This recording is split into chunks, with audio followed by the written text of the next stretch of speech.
Hello my students, today we are going to talk about the compounds.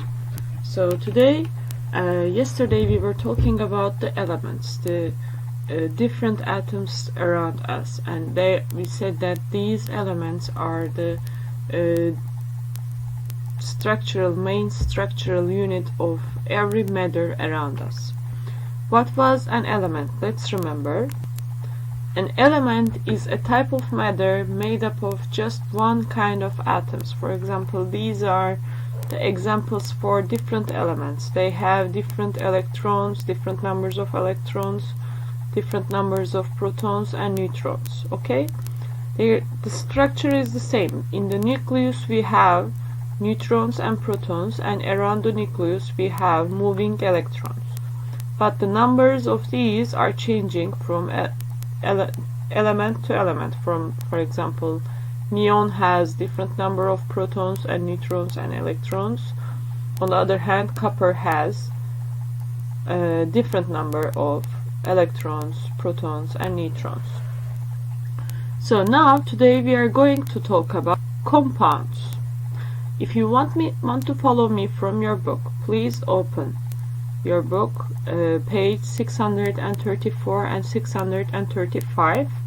If you are using volume 2, open these pages from volume 2. If you are using physical science book, please open the same pages from your physical science book.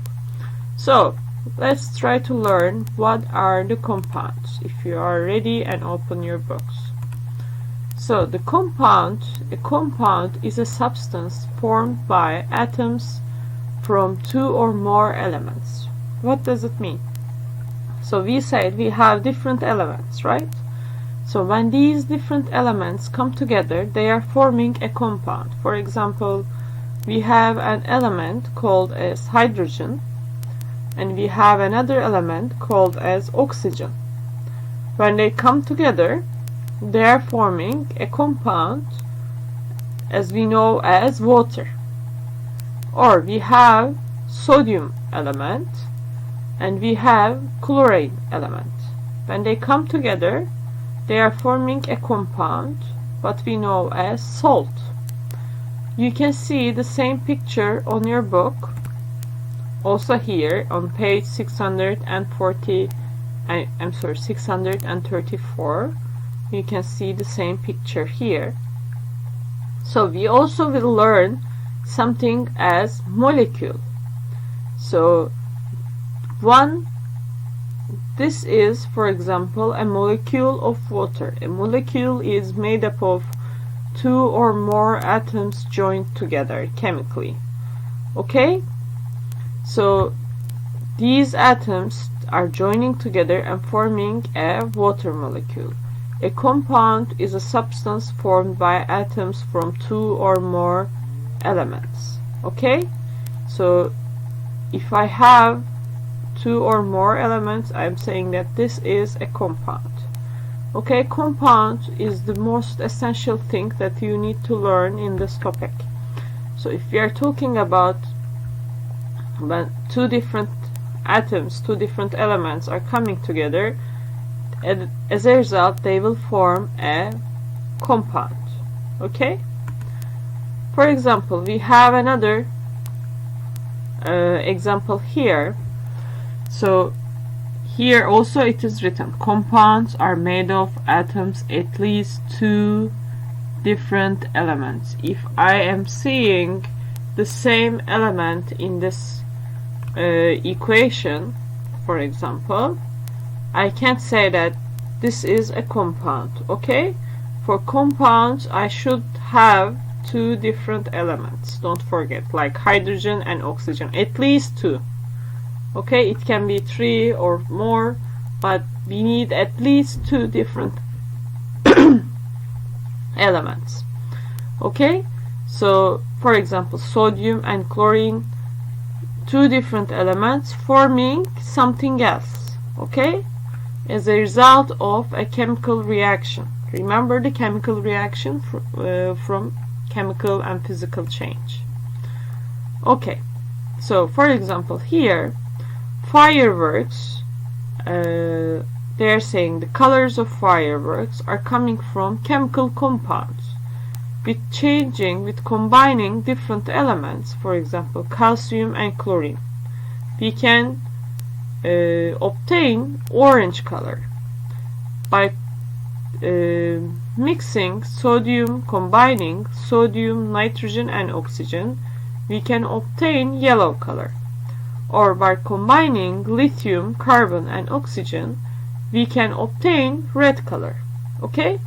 But see these numbers, why they are important, do you think? In order to, this is making compounds are like making making compounds are like making food. You know that for food we have recipes. We are using recipes. Most probably your mothers are trying to calculate how much ingredient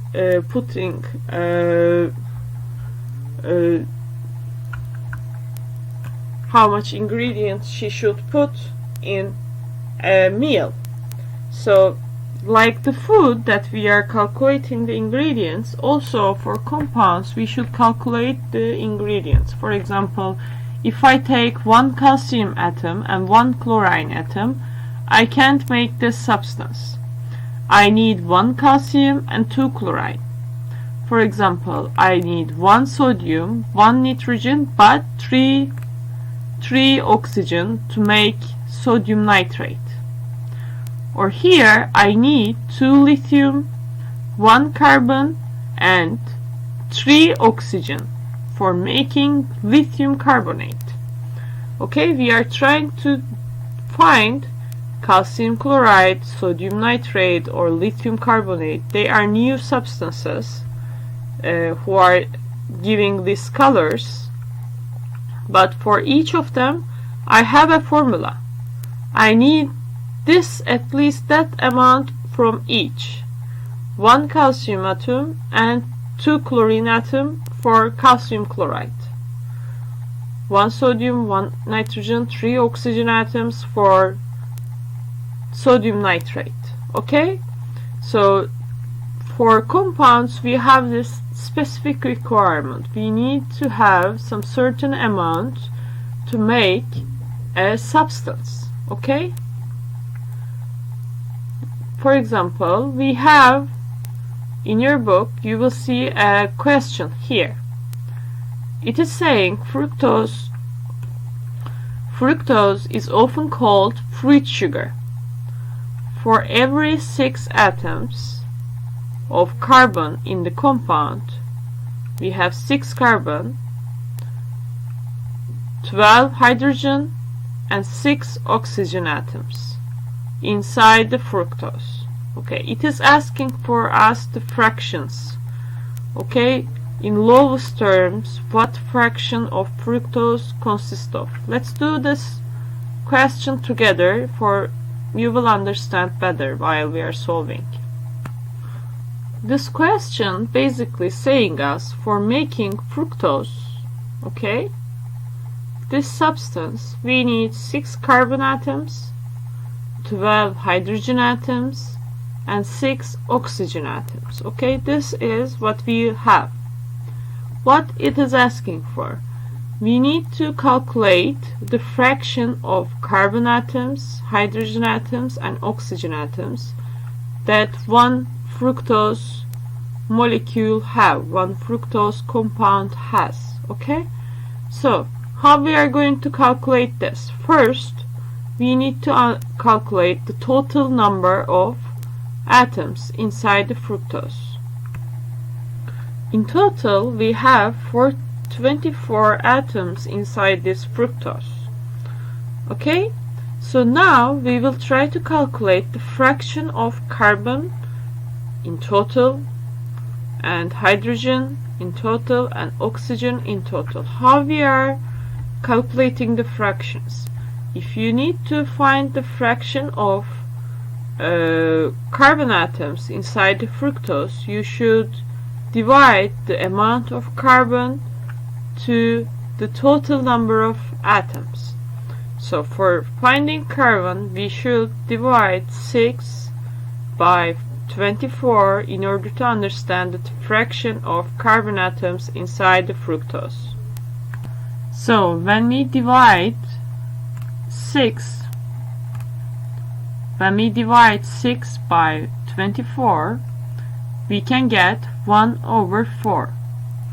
Why we are dividing 6 by 24? Because we have 6 carbon atoms and 24 atoms in total in the fructose, so we need to divide 6 by 24 in order to understand the fraction of carbon. So let's try to find the hydrogen. With hydrogen now we are dividing 12/24 because we have 12 hydrogen atoms, it is saying, inside the fructose. So we need to, when we divide 12 by 24, we can get 1/2. So we can say in a fructose compound, in a fructose molecule, half of it are hydrogen atoms. Okay? So for oxygen we have the same number with carbon. Why? Because the total number of oxygen inside the fructose molecule is also 6. So 6 of these 24 atoms should be oxygen. So for fraction of oxygen we are dividing 6 by 24 again, and we are getting 1/4. So 1/4 of this substance is oxygen atoms. Okay? So this is a simple math that you will need to use in science. And we are solving a lot of math equations in science because they are really closely related. Try to do this also by yourself. Try to understand what is happening here. As example, also you can try to find the fraction of octane and sucrose by calculating these, doing the same calculation like we did here. So you can calculate the total number of atoms inside octane, and you can calculate the fraction of carbon and hydrogen. And also for sucrose, you can calculate the total number inside the number of atoms inside the sucrose, and then you can calculate the fractions for each atom. Remember how we did it here? Okay, we just checked the total number of atoms when we divided. For each element we divide the how many atoms of carbon by the total number of atoms. So what you need to do with these examples also the same. Try to do it yourself in order to improve your math and in order to understand this question better. For just making it more clear, I want to show you also this example. For water is a chemical compound which is made up of hydrogen and oxygen atoms. So we have 2 hydrogen atoms here and 1 oxygen atom. So oxygen atoms are significantly larger than hydrogen atoms because they have more protons, more neutrons, and more electrons. And we are showing this oxygen red in order to make it clear that they are different atoms, but in reality we don't know if they have any color. Okay? So what is hydrogen? These are the smallest atoms, smallest element, because it has only 1 proton and 1 electron. And hydrogen atoms, of course, they are not blue, but here they are shown as blue because they are easy to differentiate like that. Okay, these are basically the differences between hydrogen and oxygen atoms and how they are coming together and forming water. So H2O, we have 2 hydrogen and 1 oxygen in H2O. In order to end this topic, we have a really good example here, which is wanting us to differentiate the elements, to categorize the elements and compounds, which is giving us here. So we will just check each of these materials and we will decide if it's an element or compound. What we said, element has only one type of one type of atom, okay, and it consists one type of atoms, but compounds need at least two different types of elements. We have here carbon, for example. We definitely know carbon is an element from periodic table. We are using these carbon atoms for making new compounds, but if it's alone, we can consider carbon as an element. What else we have? Silver. Again, it's the same thing. Silver doesn't contain anything else inside of it, so when it is alone, we can consider silver as an element, not a compound, okay? Because it is an element. It have only the atom. It only has the silver atoms inside of it. So ammonia. Ammonia is a type of compound, okay, which is made up of different elements. So that's why we are putting ammonia in compounds. Salt. Again, remember the example in your book. Salt is also made up of chlorine and sodium atoms, so it is a compound because it is made up of two different elements. Water. It was just our previous example. It is made up of hydrogen and oxygen elements, two different elements. Sugar. Again, made up of different elements, carbon, hydrogen and oxygen. That's why it is considered as a compound. Iron, on the other hand, is a single element. You can see iron in the periodic table. If you just try to analyze the periodic table, you will find there's an element called as iron here. And gold, like silver, also gold has only one type of atom, so that's why it is an element. Okay, you can just try to remember these examples for elements and compounds. Okay, all of these elements have same kind of atom inside of it. Okay, when different elements come and join together, they are forming compounds. Okay, so let's check what we covered during these 3 days about atomic theory. First, an atom is the basic unit of all matter. Okay, everything that you can see, feel, touch, everything, the air, the materials that you are using, and the water, and everything, even you. Okay, even yourself are made up of atoms.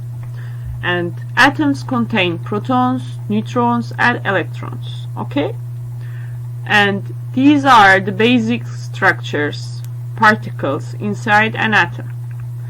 An element is a pure substance made up of only one kind of atom. Okay, if we change the proton, neutron and electron numbers inside the atom, we can obtain different kinds of atom.